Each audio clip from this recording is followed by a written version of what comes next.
Bienvenidos nuevamente acá para realizar el micro que habíamos quedado, en el que ustedes iban a pedir los temas que más necesitaran. Entonces, de la cantidad, digamos, que hemos recibido, tanto el WhatsApp de la radio como el mío, el que más urgencia, el que más urge es el tema de la ansiedad, ¿no? Bueno, el tema de la ansiedad, porque está relacionado con otros pedidos que hicieron. Yo voy a ir tratando de que semanalmente, por mayoría, digamos, el que hay más demanda de ciertos temas, entonces ese vamos a trabajar. Después trabajaremos depresión. Ansiedad nos permite relacionarnos con otros temas que ustedes ya van a ir viendo, se van a ir sintiendo identificados y más que nada, digamos, bueno, encontrar formas más generalizadas de contrarrestar los efectos de esta situación, ¿no? Primero, tratar de determinar a partir de los signos y los síntomas que genera la ansiedad para poder discriminarla, disociarla de lo que es la angustia, ¿no es cierto?, de lo que es la tristeza, de lo que es la melancolía y de lo que es la depresión. ¿Por qué? Porque la ansiedad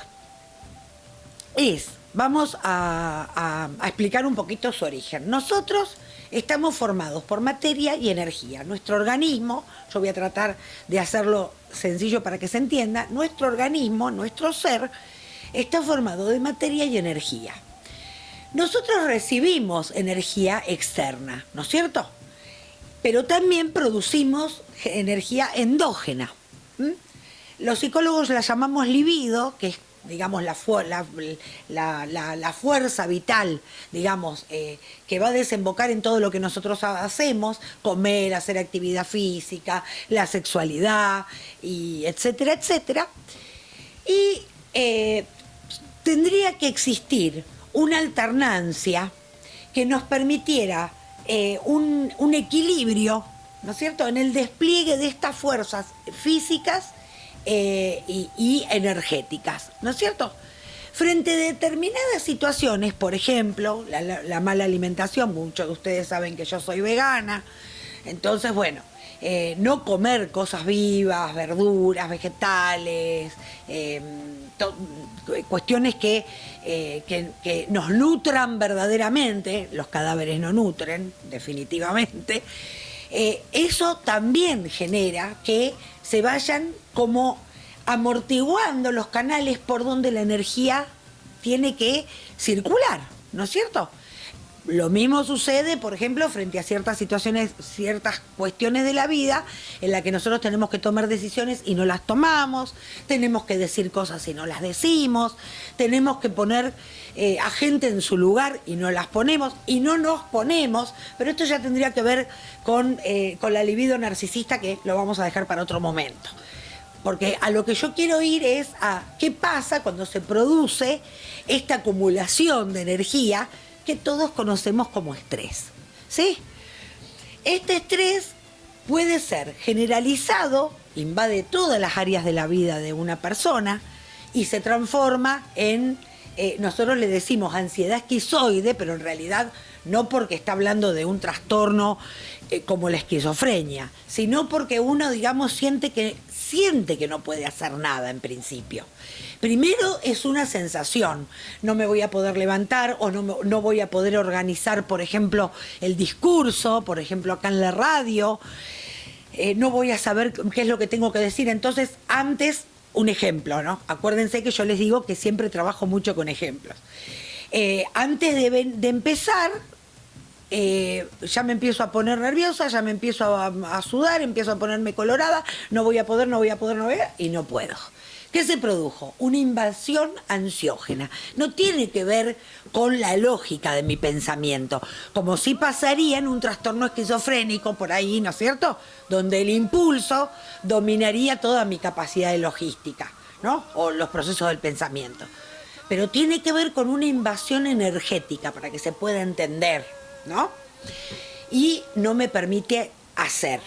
En realidad es un desborde generalizado de la ansiedad.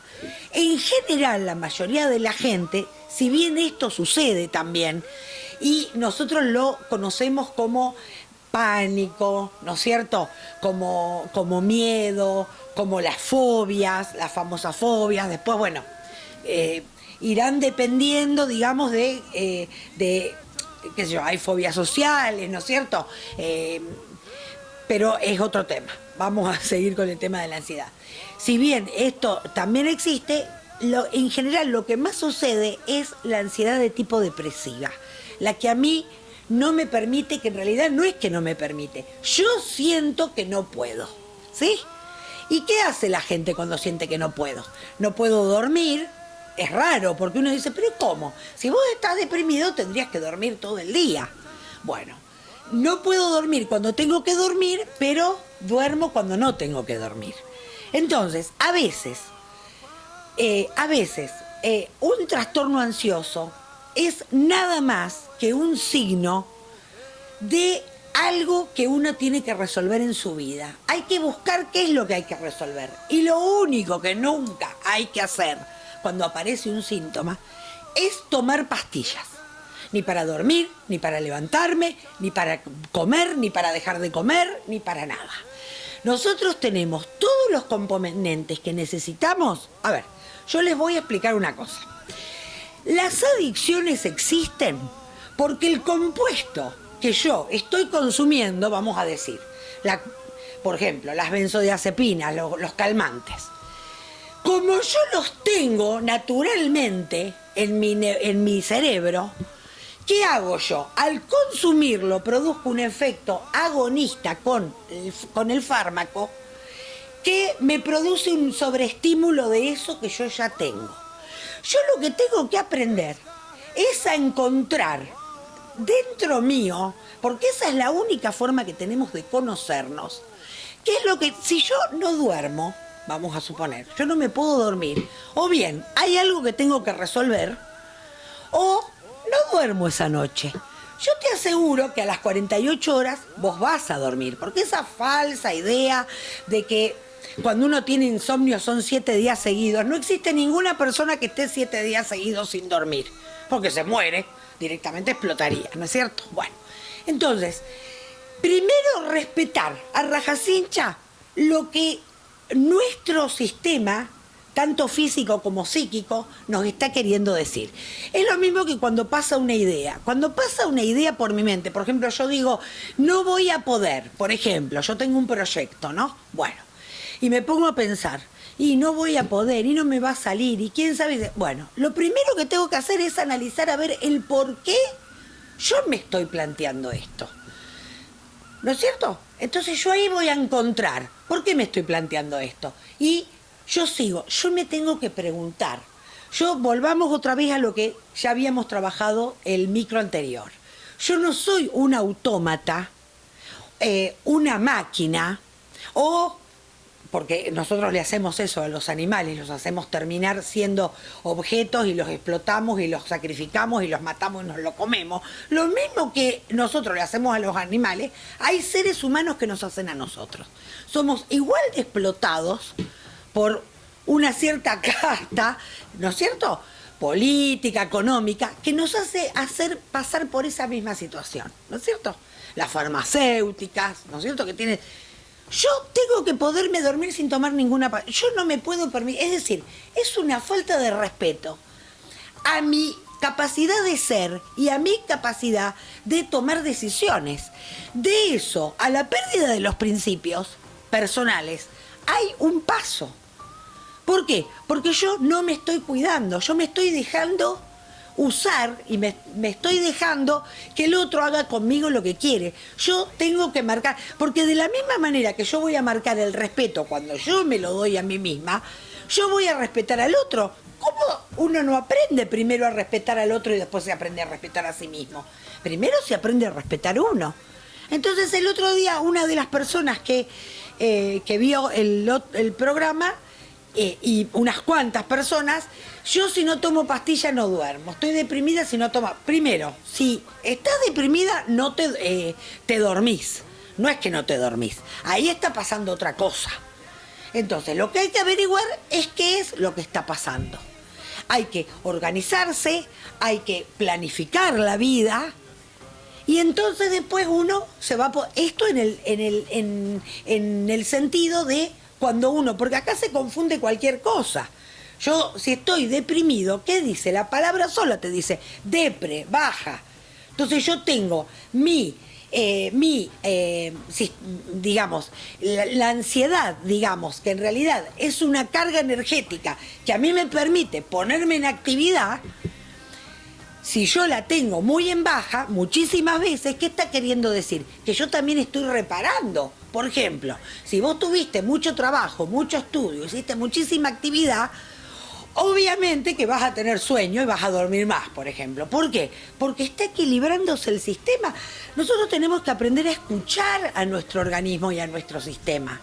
De la misma manera que escuchamos, como yo les decía, hay un médico ahí en un noticiero que habla de todo, habla de infectología, habla de psiquiatría, habla de como si supiera. Bueno, nosotros no puede ser que confiemos más en un otro que en lo que nuestro propio sistema, nuestro propio organismo nos está diciendo. Gente que yo me voy enterando que con el COVID, por ejemplo, se ha muerto y que ha tenido una vida que vos decís, bueno, mejor calidad de vida que ha tenido esta persona. ¿Y cómo puede ser? Y puede ser, porque psicológicamente se han debilitado, han bajado las defensas, como decíamos en el micro anterior, que yo les decía, el tema de las defensas, cómo baja cuando uno no se autorrespeta, digamos, uno no se autovalora y no se conoce fundamentalmente. Entonces, resumiendo, la ansiedad, digamos, tiene dos vertientes. Nosotros nacemos y desde que nacemos tenemos estas dos energías, ¿no es cierto?, que alternan entre sí. Una es depresiva, el componente, digamos, energético, y sirve para regular los estados donde nosotros hemos hecho un exceso, por ejemplo, de demanda energética.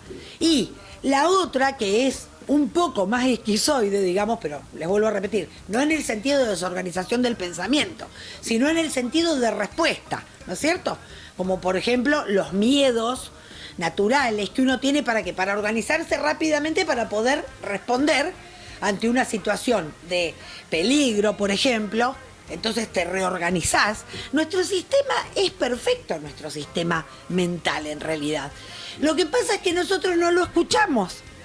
Entonces, las ansiedades no se van a nivelar por un medicamento. Nosotros tenemos que aprender que todo requiere de nuestra participación y de que nosotros aprendamos a hacer y a lograr los estados y digamos, ¿cómo decir?, las conductas y las respuestas que nosotros queremos que sucedan. Es decir, si yo quiero que pase algo afuera, tengo que provocarlo yo. No va a venir ni Dios, ni el vecino de enfrente, ni el médico y me va a salvar. Nadie me va a salvar. Sí, me van a salvar los otros, los prójimos, digamos, ¿no es cierto?, que van a estar conmigo. Pero si yo quiero algo, tengo que hacerlo. No, las cosas no se hacen porque tomo una pastillita mágica y a mí me da sueño. Y si vos no tenés sueño, ponete a pensar qué pasa. Resolvé lo que te pasa. Preguntate lo que te pasa. Poné las cosas en su lugar. Hay algo que no está en su lugar. Entonces, de esa manera nosotros vamos a empezar a controlar los estados que pueden ser de depresión o pueden ser de ansiedad generalizada. Y es la única manera que tenemos. Así que bueno, como siempre, les dejo el WhatsApp, el número de celular, para que sigan enviando temas, porque todas las semanas hacemos los micros. 3408-676853 y 682-996, el de la radio, el de Cuito Perg. Y bueno, y nos vemos entonces la próxima semana. Disculpen la fogosidad con la que siempre me manejo, pero bueno, yo soy así. Un abrazo.